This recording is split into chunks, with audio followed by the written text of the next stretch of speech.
اعوذ باللہ من الشیطان الرجیم بسم اللہ الرحمن الرحیم۔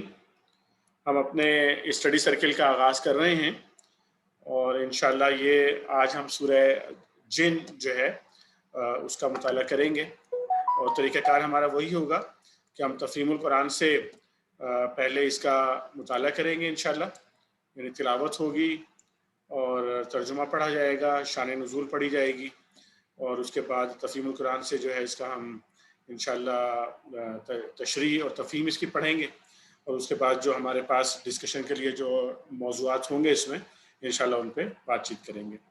جتنا بھی وقت ہمارا ہوگا آج اس میں انشاءاللہ اس پہ بات کریں گے، اور جہاں تک یہ رہ جائے گا اس کے بعد اگلی نشست میں انشاءاللہ اس پہ ہم آگے کی طرف لے کے چلیں گے انشاءاللہ۔ تو آج کی اس کی تلاوت کے لیے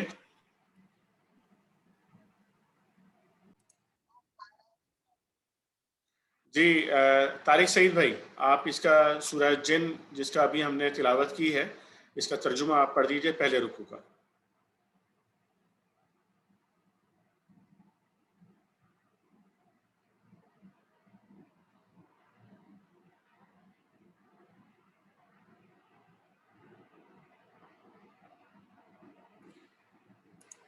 طارق بھائی آپ کی آواز نہیں آ رہی ہے، انمیوٹ کر لیجئے۔ جی بسم اللہ الرحمن الرحیم۔ سورہ جن اللہ کے نام سے جو بے انتہا مہربان اور رحم فرمانے والا ہے۔ اے نبی صلی اللہ علیہ وسلم کہو میری طرف وحی بھیجی گئی ہے کہ جنوں کے گروہ نے غور سے سنا، پھر جا کر اپنی قوم کے لوگوں سے کہا ہم نے ایک بڑا عجیب قرآن سنا ہے جو راہ راست کی طرف رہنمائی کرتا ہے، اس لیے ہم اس پر ایمان لے آئے اور اب ہم ہرگز اپنے رب کے ساتھ کسی کو شریک نہیں کریں گے، اور یہ کہ ہمارے رب کی شان بہت اعلیٰ و عرفہ ہے۔ اس نے کسی کو بیوی یا بیٹی نہیں بنایا، اور یہ کہ ہمارے نادان لوگ اللہ کے بارے طارق میں بھائی بیٹا ہے، بہت یہ خلاف ہے۔ بیوی یا بیٹا؟ اس نے کسی کو بیوی یا بیٹا نہیں بنایا، اور یہ کہ ہمارے نادان لوگ اللہ کے بارے میں بہت خلاف حق باتیں کرتے رہے ہیں، اور یہ کہ ہم نے سمجھا تھا کہ انسان اور جن کبھی خدا کے بارے میں جھوٹ نہیں بول سکتے، اور یہ کہ انسانوں میں سے کچھ لوگ جنوں میں سے کچھ لوگوں کی پناہ مانگا کرتے تھے، اس طرح انہوں نے جنوں کا غرور اور زیادہ بڑھا دیا، اور یہ کہ انسانوں نے بھی وہی گمان کیا جیسا تمہارا گمان تھا کہ اللہ کسی کو رسول بنا کر نہ بھیجے گا، اور یہ کہ ہم نے آسمانوں کو ٹٹولا تو دیکھا کہ وہ پہرے داروں سے پٹا پڑا ہے اور شہابوں کی بارش ہو رہی ہے، اور یہ کہ پہلے ہم سنگن لینے کے لیے آسمان میں بیٹھنے کی جگہ پا لیتے تھے، مگر اب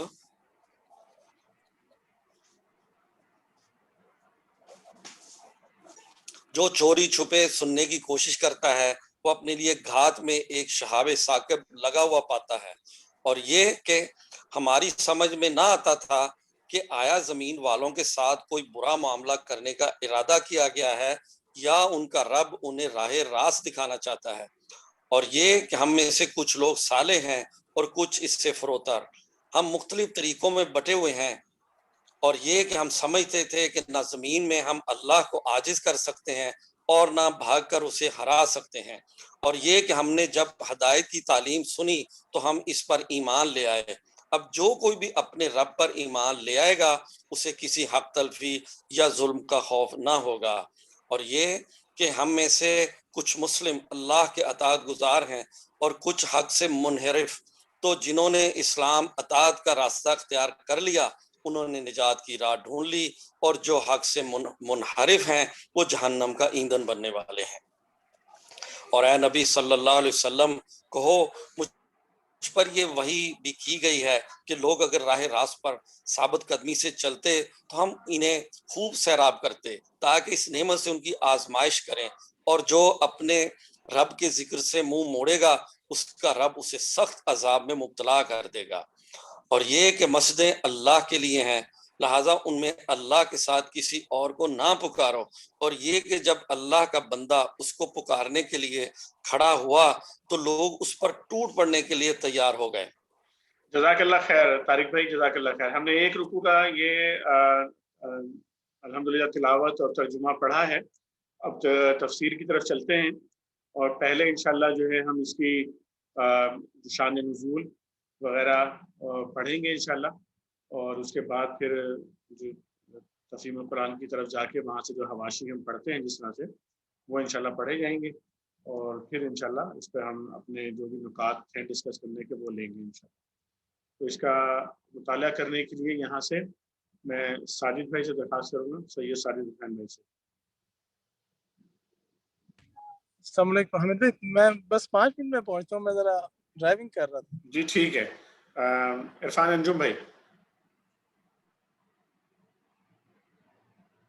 آپ اویلیبل ہیں؟ عرفان بھائی جی میں پڑھتا ہوں، ٹھیک ہے، میں بک سے پڑھتا ہوں۔ جی ٹھیک ہے، بک سے پڑھ لیں۔ ساجد سورہ بھائی آپ جن، آرام سے ڈرائیو کریں، جلدی نہ کیجیے گا۔ بسم اللہ الرحمن الرحیم۔ نام الجن، اس سورہ کا نام بھی ہے اور اس کے مضامین کا عنوان بھی، کیونکہ اس میں جنوں کے قرآن سن کر جانے اور اپنی قوم میں اسلام کی تبلیغ کرنے کا واقعہ تفصیل کے ساتھ بیان کیا گیا ہے۔ زمانہ نزول، بخاری اور مسلم میں حضرت عبداللہ بن عباس رضی اللہ عنہ کی روایت ہے کہ رسول اللہ صلی اللہ علیہ وآلہ وسلم اپنے چند اصحاب کے ساتھ بازار اکاز تشریف لے جا رہے تھے۔ راستے میں نخلا کے مقام پر آپ نے صبح کی نماز پڑھائی۔ اس وقت جنوں کا ایک گروہ ادھر سے گزر رہا تھا۔ تلاوت کی آواز سن کر وہ ٹھہر گیا اور غور سے قرآن سنتا رہا۔ اسی واقعے کا ذکر اس سورت میں کیا گیا ہے۔ اکثر مفسرین نے اس روایت کی بنا پر یہ سمجھا ہے کہ حضور صلی اللہ علیہ وسلم کے مشہور سفر طائف کا واقعہ ہے جو ہجرت سے 3 سال پہلے سن 10 نبوی میں پیش آیا تھا، لیکن یہ قیاس متعدد وجوہ سے صحیح نہیں ہے۔ طائف کے اس سفر میں جنوں کے قرآن سننے کا جو واقعہ پیش آیا تھا اس کا قصہ سورہ احقاف آیت نمبر 29 سے 32 میں بیان کیا گیا ہے۔ ان آیات پر ایک نگاہ ڈالنے سے ہی معلوم ہو جاتا ہے کہ اس موقع پر جو جن قرآن مجید سن کر ایمان لائے تھے وہ پہلے سے حضرت موسیٰ علیہ السلام اور سابق کتب آسمانی پر ایمان رکھتے تھے۔ اس کے برعکس اس سورہ کی آیات 6 سے 7 سے صاف ظاہر ہو رہا ہے کہ اس موقع پر قرآن سننے والے جن مشرکین اور منکرین آخرت و رسالت میں سے تھے۔ پھر یہ بات تاریخ سے ثابت ہے کہ طائف کے اس سفر میں حضرت زید رضی اللہ عنہ بن حارثہ کے سوا کوئی حضور پاک صلی اللہ علیہ وسلم کے ساتھ نہ تھا۔ بخلاف اس کے اس سفر کے متعلق ابن عباس فرما رہے ہیں کہ اس میں چند صحابہ آپ کے ساتھ تھے۔ مزید برآں روایت اس بات پر بھی متفق ہے کہ اس سفر میں جنوں نے قرآن اس وقت سنا تھا جب حضور طائف سے مکہ واپس تشریف لاتے ہوئے نخلا میں ٹھہرے تھے۔ اس سفر میں ابن عباس کی روایت کے مطابق جنوں کے قرآن سننے کا واقعہ اس وقت پیش آیا جب آپ مکہ سے اکاز تشریف لے جا رہے تھے۔ ان وجوہ سے صحیح بات یہ معلوم ہوتی ہے کہ سورہ احقاف اور سورہ جن میں ایک ہی واقعے کا ذکر نہیں کیا گیا، بلکہ یہ 2 الگ واقعات تھے جو 2 مختلف سفروں میں پیش آئے۔ جہاں تک سورہ احقاف کا تعلق ہے، اس میں جس واقعے کا ذکر کیا گیا ہے اس کے بارے میں روایات متفق ہیں کہ وہ 10 سن نبوی کے سفر طائف میں پیش آیا تھا۔ اب رہا یہ سوال کہ دوسرا واقعہ کس زمانے میں پیش آیا، اس کا کوئی جواب ہمیں ابن عباس کی روایت سے نہیں ملتا، نہ کسی اور تاریخی روایت سے یہ معلوم ہوتا ہے کہ رسول صلی اللہ علیہ وآلہ وسلم صحابہ کی ایک جماعت کے ساتھ اکاز کے بازار میں کب تشریف لے گئے تھے۔ البتہ اس سورہ کی آیات 8 سے 10 پر غور کرنے سے یہ محسوس ہوتا ہے کہ یہ نبوت کے ابتدائی دور کا واقعہ ہی ہو سکتا ہے۔ ان آیات میں بیان کیا گیا ہے کہ رسول اللہ صلی اللہ علیہ وآلہ وسلم کی بعثت سے پہلے جن عالم بالا کی خبریں معلوم کرنے کے لیے آسمان میں سنگن لینے کا کوئی نہ کوئی موقع پا لیتے تھے، مگر اس کے بعد یکایک انہوں نے دیکھا کہ ہر طرف فرشتوں کے سخت پہرے لگ گئے ہیں اور شہابوں کی بارش ہو رہی ہے، جس کی وجہ سے کہیں ان کو ایسی جگہ نہیں ملتی جہاں ٹھہر کر وہ کوئی بنک پا سکے۔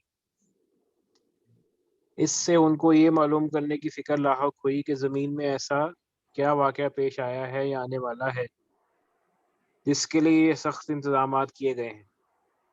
غالباً اسی وقت سے جنوں کے بہت سے گروہ اس تلاش میں پھرتے رہے ہوں گے اور ان میں سے ایک گروہ نے رسول اللہ صلی اللہ علیہ وآلہ وسلم کے زمانے مبارک سے قرآن سن کر یہ رائے قائم کی ہوگی کہ یہی وہ چیز ہے جس کی خاطر جنوں پر عالم بالا کے تمام دروازے بند کر دیے گئے۔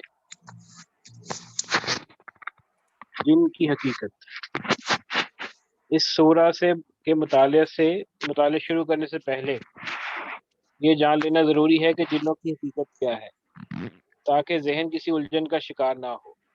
موجودہ زمانہ کے بہت سے لوگ اس غلط فہمی میں مبتلا ہیں کہ جن کسی حقیقی چیز کا نام نہیں ہے، بلکہ یہ بھی پرانے زمانے کے اوہام و خرافات میں سے ایک بے بنیاد خیال ہے۔ یہ رائے انہوں نے کچھ اس بنا پر قائم نہیں کی ہے کہ کائنات کی ساری حقیقتوں کو وہ جان چکے ہیں اور انہیں یہ معلوم ہو گیا ہے کہ جن کہیں موجود نہیں ہیں۔ ایسے علم کا دعویٰ وہ خود بھی نہیں کر سکتے، مگر انہوں نے بلا دلیل یہ فرض کر لیا ہے کہ کائنات میں بس وہی کچھ موجود ہے جو ان کو محسوس ہوتا ہے، حالانکہ انسان کے محسوسات کا دائرہ اس عظیم کائنات کی وسعت کے مقابلے میں بنسبت بھی نہیں ہے، کے مقابلے میں وہ نسبت بھی نہیں رکھتا جو سمندر کے مقابلے میں قطرے کی نسبت ہے۔ یہاں جو شخص یہ سمجھتا ہے کہ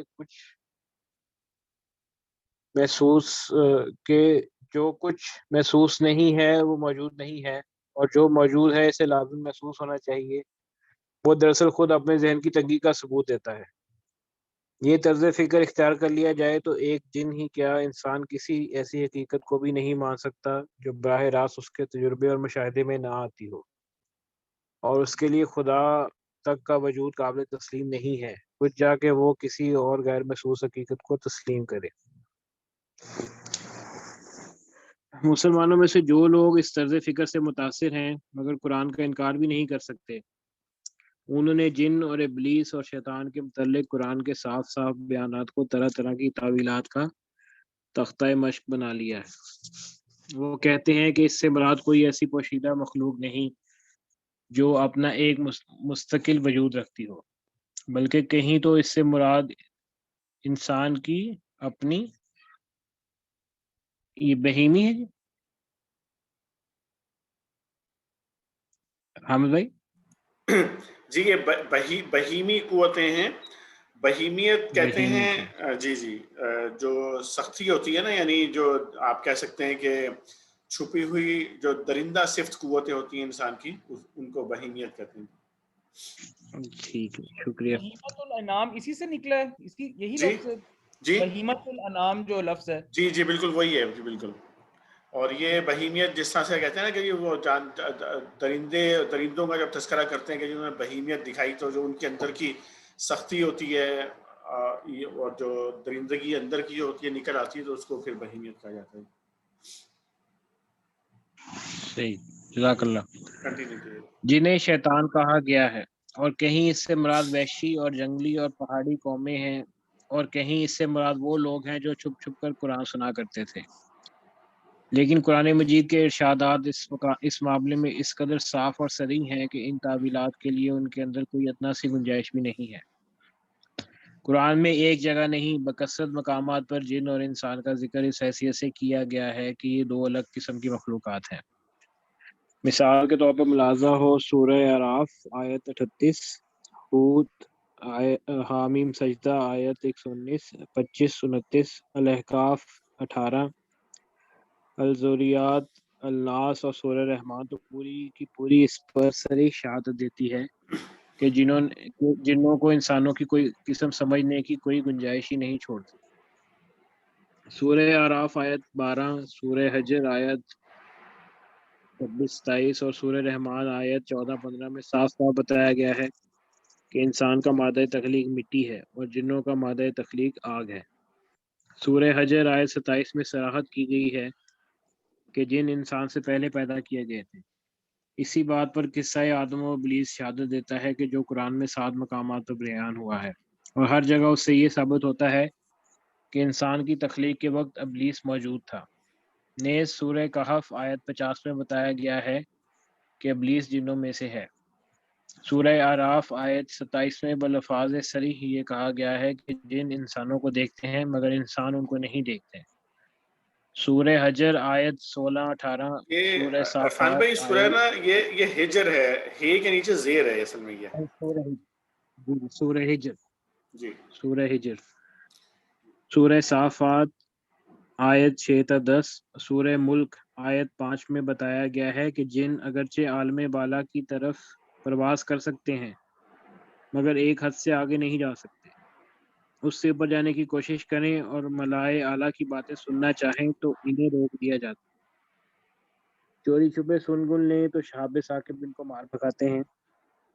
اس سے مشرکین عرب کے اس خیال کی تردید کی گئی ہے کہ جن غیب کا علم رکھتے ہیں یا خدائی کے اسرار تک انہیں کوئی رسائی حاصل ہے. اسی غلط خیال کی تردید سورہ سبا آیت 14 میں بھی کی گئی ہے. سورہ بقرہ آیت 30-34 اور سورہ کہف آیت 50 سے معلوم ہوتا ہے کہ زمین کی خلافت اللہ تعالیٰ نے انسان کو دی ہے اور انسان جنوں سے افضل مخلوق ہے. اگرچہ بعض غیر معمولی طاقتیں جنوں کو بھی بخشی گئی ہیں، جس کی ایک مثال ہمیں سورہ نمل آیت 7 میں ملتی ہے، لیکن اس طرح بعض طاقتیں حیوانات کو بھی انسان سے زیادہ ملی ہیں، اور وہ اس بات کی کوئی دلیل نہیں کہ جانوروں کو انسان پر فضیلت حاصل ہے. قرآن یہ بھی بتاتا ہے کہ جن انسان کی طرح ایک بااختیار مخلوق ہیں، اس کو طاعت و معصیت اور کفر و ایمان کا ویسا ہی اختیار دیا گیا ہے جیسا انسان کو دیا گیا ہے. اس پر ابلیس کا قصہ اور سورہ احقاف اور سورہ جن میں بعض جنوں کے ایمان لانے کا واقعہ صریح دلالت کرتا ہے. قرآن میں 20 مقامات پر یہ حقیقت بھی بیان کی گئی ہے کہ ابلیس نے تخلیق آدم کے وقت ہی یہ عزم کر لیا تھا کہ وہ نوع انسانی کو گمراہ کرنے کی کوشش کرے گا، اور اسی وقت سے شیاطین جن انسان کو گمراہ کرنے کے درپے ہیں، مگر وہ اس پر مسلط ہو کر زبردستی اس سے کوئی کام کرا لینے کی طاقت نہیں رکھتے، بلکہ وہ اس کے دل میں وسوسے ڈالتے ہیں، اس کو بہکاتے ہیں اور بدی و گمراہی کو اس کے سامنے خوشنما بنا کر پیش کرتے ہیں. مثال کے طور پہ حسب زائل آیات ملاحظہ ہوں. النساء 17-120، الاعراف 11-17، ابراہیم 22، الحجر، یہ الحجر ہے نا؟ جی یہ ہجر وہی ہے، ہجر ہے جی. ہجر ہی ہے، اس میں اوپر جی پیش لگ رہا ہے. نہیں پیش نہیں، اصل میں وہ ہے جزم ہے یہ اس کے اوپر، جیم کے اوپر. ٹھیک ہے، الحجر 30-42، النخل 98-100، بنی اسرائیل 61-65۔ قرآن میں یہ بھی بتایا گیا ہے کہ مشرکین عرب زمانہ جاہلیت میں جنوں کو خدا کا شریک ٹھہراتے تھے، ان کی عبادت کرتے تھے اور ان کا نسب خدا سے ملاتے تھے. ملاحظہ ہو الانعام آیت 100، سبا آیت 40-41، الصافات 158۔ ان تفصیلات سے یہ بات بالکل واضح ہو جاتی ہے کہ جن اپنا ایک مستقل خارجی وجود رکھتے ہیں اور وہ انسان سے الگ ایک دوسری نوع کی پوشیدہ مخلوق ہیں. ان کے پورے اسرار صفات کی وجہ سے جاہل لوگ ان کی ہستی اور ان کی طاقتوں سے متعلق بڑے مبالغہ آمیز تصورات قائم کر رکھے ہیں، حتیٰ کہ ان کی پرستش تک کر ڈالی گئی ہے. مگر قرآن نے ان کی اصل حقیقت پوری طرح کھول کر بیان کر دی ہے، جس سے معلوم ہو جاتا ہے کہ وہ کیا ہے اور وہ کیا نہیں ہے. جزاک اللہ خیر عرفان بھائی. اس کا بقیہ حصہ حفیظ الرحمان بھائی آپ پڑھ لیجیے گا، موضوع اور مباحث. جی بالکل. سورہ جن کا موضوع اور مباحث، اس سورہ میں پہلی حافظ بھائی آیت آپ کی سے آواز بہت دور سے آ رہی ہے، غالباً مجھے پرابلم ہو رہی ہے، کسی کو بھی سب کے ساتھ ایسے ہی ہے. جی دور سے آ رہی ہے آواز. جی حافظ بھائی مائک ذرا قریب کر سب کے لیجیے. ساتھ ایسا ہی ہے، سب کے ساتھ ایسا ہی ہے.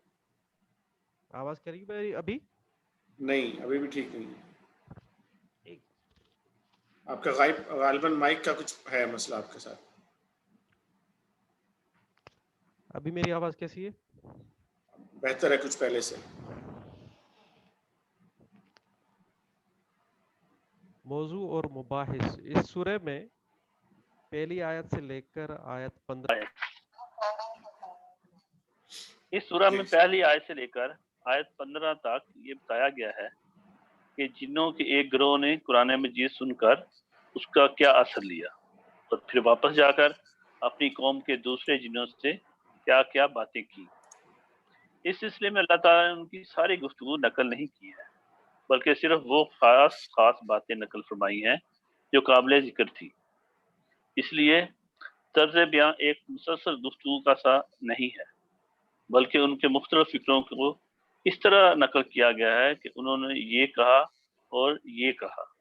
جنوں کی زبان سے نکلے ہوئے ان فکروں کو اگر آدمی بغور پڑھے تو بآسانی یہ بات سمجھ میں آ جاتی ہے کہ ان کے ایمان لانے کے اس واقعے اور اپنی قوم کے ساتھ ان کی اس گفتگو کا ذکر قرآن میں کس غرض کے لیے کیا گیا ہے۔ ہم نے اپنے حواشی میں اس کے اقوال کی جو تشریحات کی ہیں وہ اس کا مقصد سمجھنے میں مزید مددگار ہوں گی۔ اس کے بعد آیت نمبر 16 سے 18 تک لوگوں کو فہمائش کی گئی ہے کہ وہ شرک سے باز آ جائے اور راہ راست پہ ثابت قدمی کے ساتھ چلیں تو ان پر نعمتوں کی بارش ہوگی، ورنہ اللہ کی بھیجی ہوئی نصیحت سے منہ موڑنے کا انجام یہ ہوگا کہ وہ سخت عذاب سے دوچار ہوں گے۔ پھر آیت نمبر 19 سے لے کر 23 تک کفار مکہ کو اس بات پر ملامت کی گئی ہے کہ جب اللہ کا رسول صلی اللہ علیہ وسلم دعوت اللہ کی آواز بلند کرتا ہے تو وہ اس پر ٹوٹ پڑنے کے لیے تیار ہو جاتے ہیں، حالانکہ رسول صلی اللہ علیہ وسلم کا کام صرف اللہ کے پیغامات پہنچا دینا ہے۔ وہ اس بات کا مدعی نہیں ہے کہ لوگوں کو نفع یا نقصان پہنچا دینا اس کے اختیار میں ہے۔ پھر آیات 24-25 میں کفار کو متنبہ کیا گیا ہے کہ آج وہ رسول کو بے یار و مددگار دے کر اسے دبا لینے کی کوشش کر رہے ہیں، لیکن ایک وقت آئے گا جب انہیں معلوم ہو جائے گا اصل میں بے یار و مددگار کون ہے۔ وہ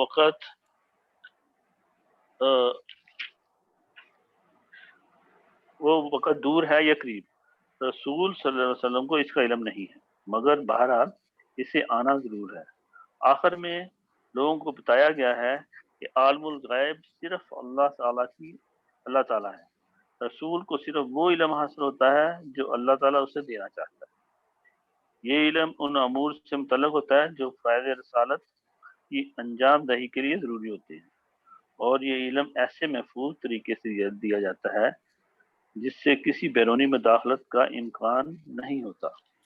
جزاک اللہ خیر رفیق بھائی، جزاک اللہ خیر۔ اس کے بعد عالمگیر بھائی آپ پڑھیں گے یہ تشریحات یہاں سے۔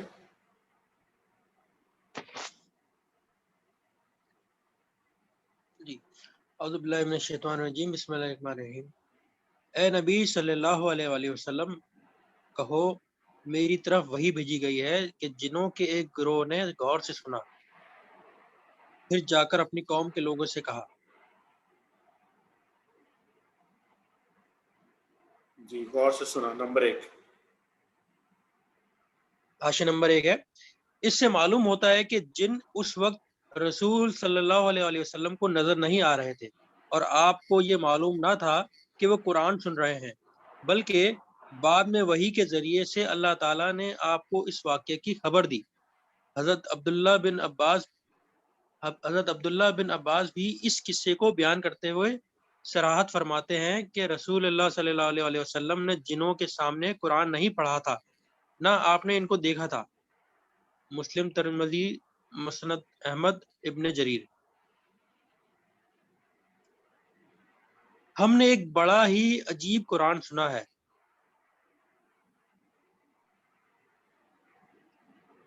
حاشیہ نمبر 2 ہے۔ اصل الفاظ ہیں قرآناً عجاباً۔ قرآن کے معنی ہیں پڑھی جانے والی چیز، اور یہ لفظ غالباً جنہوں نے اسی معنی میں استعمال کیا ہوگا کیونکہ وہ پہلی مرتبہ اس کلام سے متعارف ہوئے تھے، اور شاید اس وقت ان کو یہ معلوم نہ ہوگا کہ وہ چیز جو سن رہے ہیں اس کا نام قرآن ہی ہے۔ عجب مبالغہ کا صیغہ ہے، اور یہ لفظ عربی زبان میں بہت زیادہ حیرت انگیز چیز کے لیے بولا جاتا ہے۔ پس جنوں کے قول کا مطلب یہ ہے کہ ہم ایک ایسا کلام سن کر آئے ہیں جو اپنی زبان اور اپنے مضامین کے اعتبار سے بے نظیر ہے۔ اس سے یہ بھی معلوم ہوا کہ جن نہ صرف یہ کہ انسانوں کی باتیں سنتے ہیں بلکہ ان کی زبان بخوبی سمجھتے بھی ہیں۔ اگرچہ یہ ضروری نہیں ہے کہ تمام انسانی زبانیں جانتے ہوں، ممکن ہے کہ ان میں سے جو گروہ زمین کے جس علاقے میں رہتے ہوں اسی علاقے کے لوگوں کی زبان سے واقف ہوں، لیکن قرآن کے اسی بیان سے بہرحال یہ ظاہر ہوتا ہے کہ وہ جنہوں نے اس وقت قرآن سنا تھا وہ عربی زبان اتنی اچھی جانتے تھے کہ انہوں نے اس کلام کی بے مثل بلاغت کو بھی محسوس کیا اور اس کے بلند پایہ مضامین کو بھی خوب سمجھ لیا۔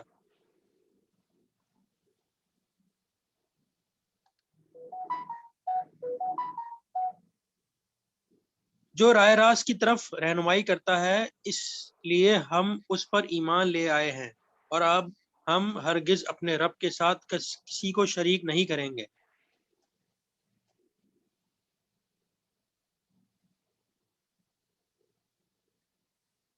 حاشیہ نمبر 3 ہے، اس سے کئی باتیں معلوم ہوئیں۔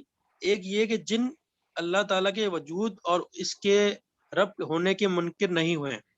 دوسرے یہ کہ ان میں بھی مشرکین پائے جاتے ہیں، اور جو مشرک انسانوں کی طرح اللہ کے ساتھ دوسرے کو خدائی میں شریک ٹھہراتے ہیں۔ چنانچہ جنوں کی یہ قوم جس کے افراد قرآن سن کر گئے تھے مشرک ہی تھے۔ تیسرے یہ کہ نبوت اور کتب آسمانی کے نزول کا سلسلہ جنوں کے ہاں جاری نہیں ہوا ہے، بلکہ ان میں سے جو جن بھی ایمان لاتے ہیں وہ انسانوں میں آنے والے انبیاء اور ان کی لائی ہوئی کتابوں پر ہی ایمان لاتے ہیں۔ یہی بات سورہ احقاف آیت نمبر 29 سے 31 سے بھی معلوم ہوتی ہے، جن میں بتایا گیا ہے کہ وہ جنہوں نے اس وقت قرآن سنا تھا حضرت موسیٰ علیہ السلام کے پیروں میں سے تھے، اور انہوں نے قرآن سننے کے بعد اپنی قوم کو دعوت دی تھی کہ اب جو کلام خدا کی طرف سے پچھلی کتب آسمانی کی تصدیق کرتا ہوا آیا ہے اس پر ایمان لاؤ۔ سورہ رحمان بھی اسی بات پر دلالت کرتی ہے، کیونکہ اس کا پورا مضمون ہی یہ ظاہر کرتا ہے کہ رسول صلی اللہ علیہ وآلہ وسلم کی دعوت کے مخاطب انسان اور جن دونوں ہیں۔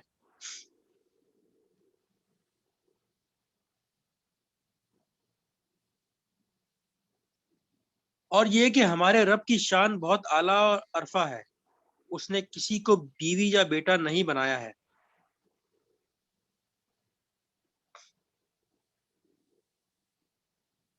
حاشیہ نمبر 4 ہے، اس سے دو باتیں معلوم ہوئی۔ ایک یہ کہ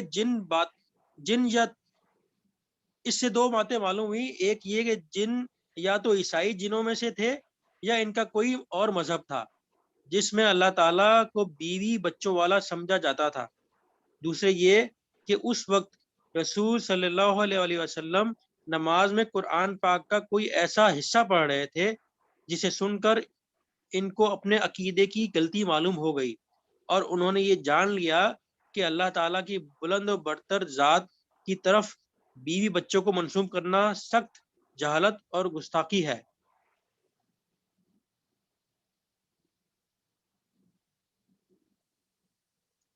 اور یہ کہ ہمارے نادان لوگ اللہ کے بارے میں بہت خلاف حق باتیں کہتے رہے ہیں۔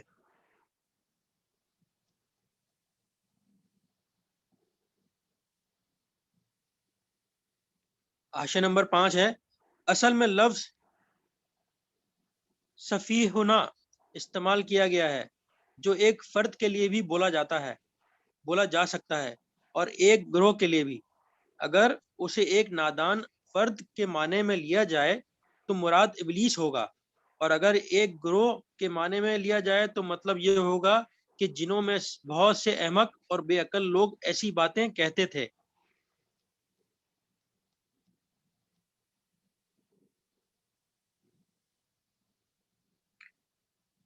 اور یہ کہ ہم نے سمجھا تھا کہ انسان اور جن کبھی خدا کے بارے میں جھوٹ نہیں بول سکتے۔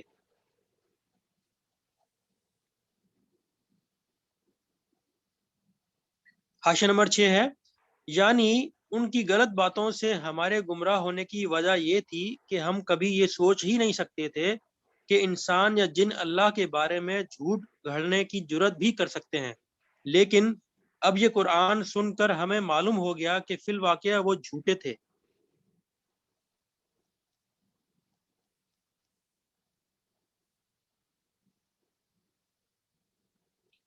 اور یہ کہ انسانوں میں سے کچھ لوگ جنوں میں سے کچھ لوگوں کی پناہ مانگا کرتے تھے. اس طرح انہوں نے جنوں کا غرور اور زیادہ بڑھا دیا. حاشیہ نمبر 7 ہے. ابن عباس رضی اللہ تعالیٰ عنہ کہتے ہیں کہ جاہلیت کے زمانے میں جب عرب کسی سنسان وادی میں رات گزارتے تھے تو پکار کر کہتے ہم اس وادی کے مالک جن کی پناہ مانگتے ہیں. عہد جاہلیت کی دوسری روایت میں بھی بکثرت اس بات کا ذکر ملتا ہے.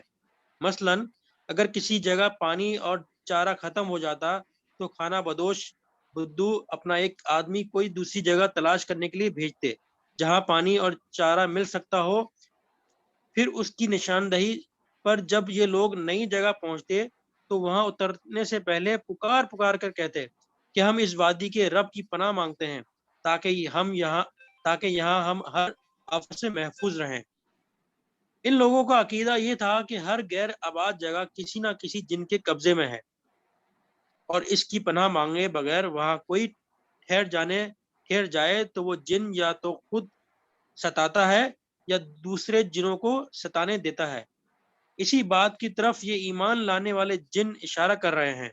ان کا مطلب یہ ہے کہ جب زمین کے خلیفہ انسان نے الٹا ہم سے ڈرنا شروع کر دیا اور خدا کو چھوڑ کر وہ ہم سے پناہ مانگنے لگا تو ہماری قوم کے لوگوں کا دماغ اور زیادہ خراب ہو گیا. ان کا کبر اور غرور اور کفر اور غرور اور کفر اور ظلم اور زیادہ بڑھ گیا اور وہ گمراہی میں زیادہ جری ہو گئے. جی جزاک اللہ خیر عالمگیر بھائی. اس کے بعد جی حفیظ الرحمان بھائی پڑھی جناب. اور یہ کہ انسانوں نے بھی وہی گمان کیا جیسا تمہارا گمان تھا کہ اللہ کسی کو رسول بنا کر نہ بھیجے گا. حاشیہ نمبر 8.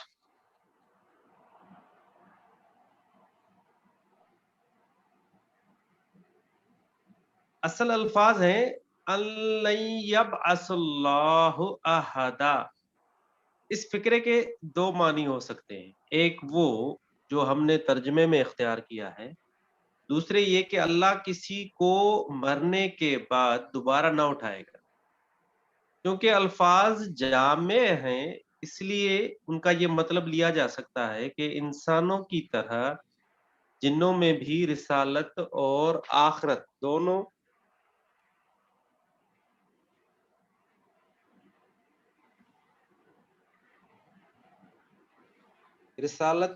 آخرت دونوں کا انکار پایا جاتا تھا.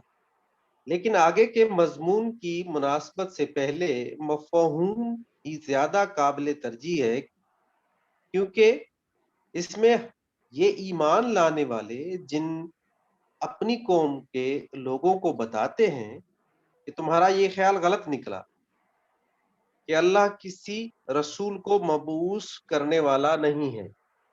آسمانوں کے دروازے ہم پر اسی وجہ سے بند کیے گئے ہیں کہ اللہ نے ایک رسول بھیج دیا ہے.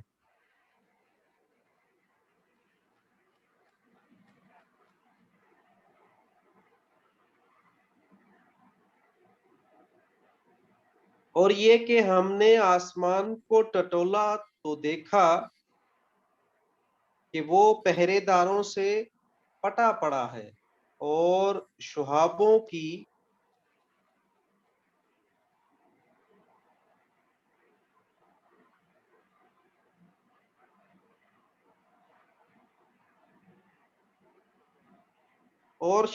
کی بارش ہو رہی ہے.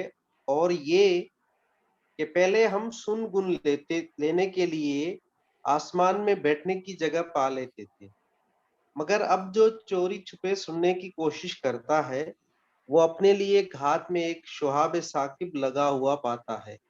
حاشیہ نمبر 9.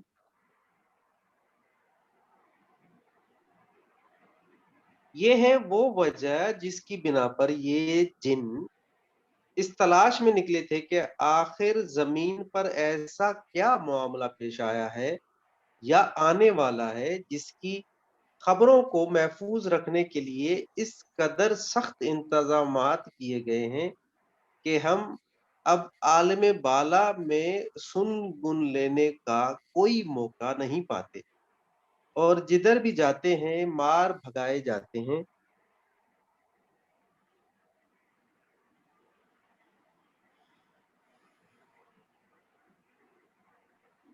اور یہ کہ ہماری سمجھ میں نہ آتا تھا کہ آیا زمین والوں کے ساتھ کوئی برا معاملہ کرنے کا ارادہ کیا گیا ہے یا ان کا رب انہیں راہ راست دکھانا چاہتا ہے۔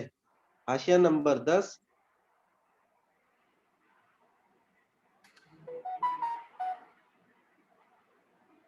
اس سے معلوم ہوا کہ عالم بالا میں اس قسم کے غیر معمولی انتظامات دو ہی حالتوں میں کیے جاتے تھے۔ ایک یہ کہ اللہ تعالی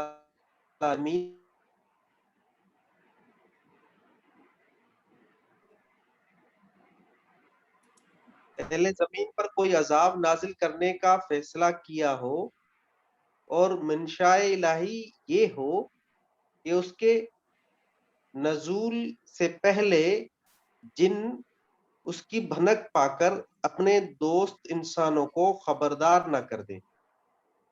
دوسرے یہ کہ اللہ نے زمین میں کسی رسول کو مبعوث فرمایا ہو اور تحفظ کے ان انتظامات سے مقصود یہ ہو کہ رسول کی طرف جو پیغامات بھیجے جا رہے ہیں ان میں نہ تو شیاطین کسی قسم کی خلل اندازی کر سکے اور نہ قبل از وقت یہ معلوم کر سکیں کہ پیغمبر کو کیا ہدایات دی جا رہی ہیں۔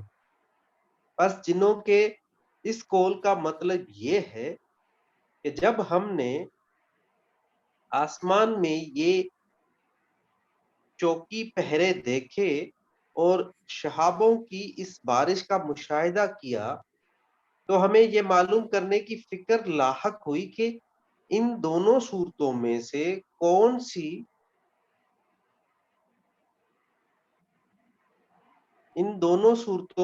کون سی صورت درپیش ہے۔ آیا اللہ تعالیٰ نے زمین میں کسی قوم پر یکایک عذاب نازل کر دیا ہے یا کہیں کوئی رسول مبعوث ہوا ہے؟ اسی تلاش میں ہم نکلے تھے کہ ہم نے وہ حیرت انگیز کلام سنا جو راہ راست کی طرف رہنمائی کرتا ہے، اور ہمیں معلوم ہو گیا کہ اللہ نے عذاب نازل نہیں کیا ہے بلکہ خلق کو راہ راست دکھانے کے لیے ایک رسول مبعوث فرمایا ہے۔ مزید تشریح کے لیے ملاحظہ ہو تفہیم القرآن جلدوں الحجر حواشی 8 تا 12، جلد چہم الصافات حاشیہ جلد ششم، الملک حاشیہ 11۔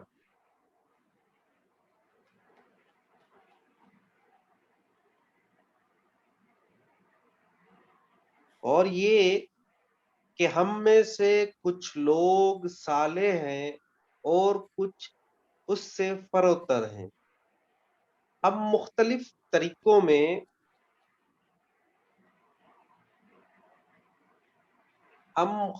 طریقوں میں بٹے ہوئے ہیں۔ حاشیہ نمبر 11۔ یعنی اخلاقی حیثیت سے بھی ہم میں اچھے اور برے دونوں طرح کے جن پائے جاتے ہیں، اور اعتقادات میں بھی ہمارا کوئی ایک مذہب نہیں ہے بلکہ ہم مختلف گروہوں میں منقسم ہیں۔ یہ بات کہہ کر ایمان لانے والے جن اپنی قوم کے جنوں کو یہ سمجھانا چاہتے ہیں کہ ہم راہ راست معلوم کرنے کے یقیناً محتاج ہیں، اس سے ہم بے نیاز نہیں ہو سکتے۔ اور یہ کہ ہم سمجھتے تھے کہ نہ زمین میں ہم اللہ کو عاجز کر سکتے ہیں اور نہ بھاگ کر اسے ہرا سکتے ہیں۔ حاشیہ نمبر 12۔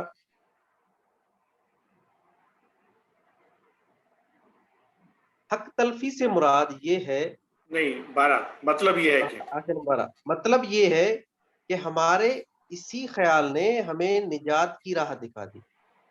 ہم چونکہ اللہ سے بے خوف نہ تھے اور ہمیں یقین تھا کہ اگر ہم نے اس کی نافرمانی کی تو اس کی گرفت سے کس طرح بچ نہ سکیں گے، کسی طرح بچ نہ سکیں گے۔ اس لیے جب وہ کلام ہم نے سنا جو اللہ تعالیٰ کی طرف سے راہ راست بتانے آیا تھا تو ہم یہ جرت نہ کر سکے کہ حق معلوم ہو جانے کے بعد بھی انہی عقائد پر جمے رہتے جو ہمارے نادان لوگوں نے ہم میں پھیلا رکھے تھے۔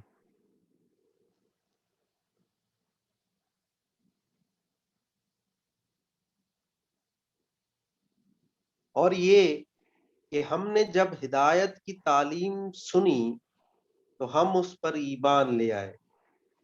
اب جو کوئی بھی اپنے رب پر ایمان لے آئے گا اسے کسی حق تلفی یا ظلم کا خوف نہ ہوگا۔ حاشیہ نمبر 13۔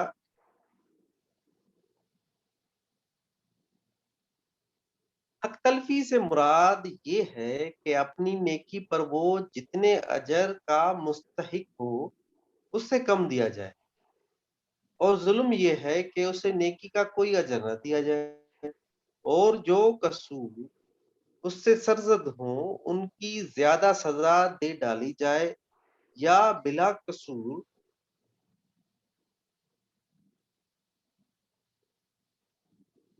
قصور ہی کسی کو عذاب دے دیا جائے۔ کسی ایمان لانے والے کے لیے اللہ تعالیٰ کے ہاں اس قسم کی کسی بے انصافی کا خوف نہیں ہے۔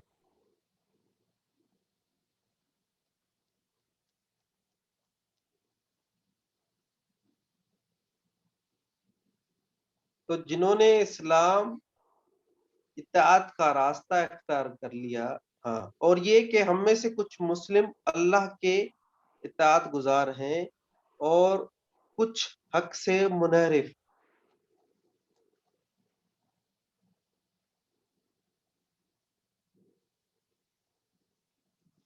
تو جنہوں نے اسلام اطاعت کا راستہ اختیار کر لیا انہوں نے نجات کی راہ ڈھونڈ لی، اور جو حق سے منحرف ہیں وہ جہنم کا ایندھن بننے والے ہیں۔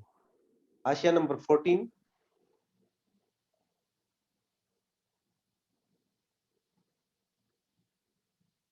سوال کیا جا سکتا ہے کہ قرآن کی روح سے جن تو خود آتشی مخلوق، پھر جہنم کی آگ سے ان کو کیا تکلیف ہو سکتی؟ اس کا جواب یہ ہے کہ قرآن کی روح سے تو آدمی بھی مٹی سے بنا ہوا ہے، پھر اگر اسے مٹی کا ڈھیلا کھینچ مارا جائے تو کیا اس کو چوٹ نہیں لگتی؟ حقیقت یہ ہے کہ انسان کا پورا جسم اگرچہ زمین کے مادوں سے بنا ہوا ہے، مگر جب ان سے گوشت پوشت کا زندہ انسان وجود میں آ جاتا ہے تو وہ ان مادوں سے بالکل مختلف چیز بن جاتا ہے، اور انہی مادوں سے بنی ہوئی دوسری چیزیں اس کے لیے اذیت کا ذریعہ بن جاتی ہیں۔ ٹھیک اس طرح سے جن بھی اگرچہ اپنی ساخت کے اعتبار سے آتشی مخلوق ہیں، لیکن آگ سے جب ایک زندہ اور صاحب احساس مخلوق وجود میں آ جاتی ہے تو وہی آگ اس کے لیے تکلیف کی موجب بن جاتی ہے۔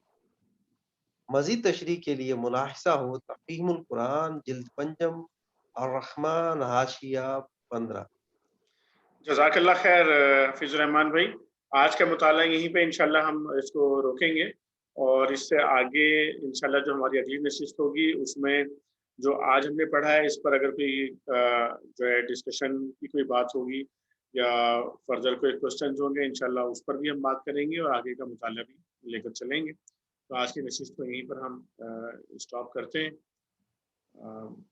دعا کے لیے اگر ساجد بھائی اویلیبل ہیں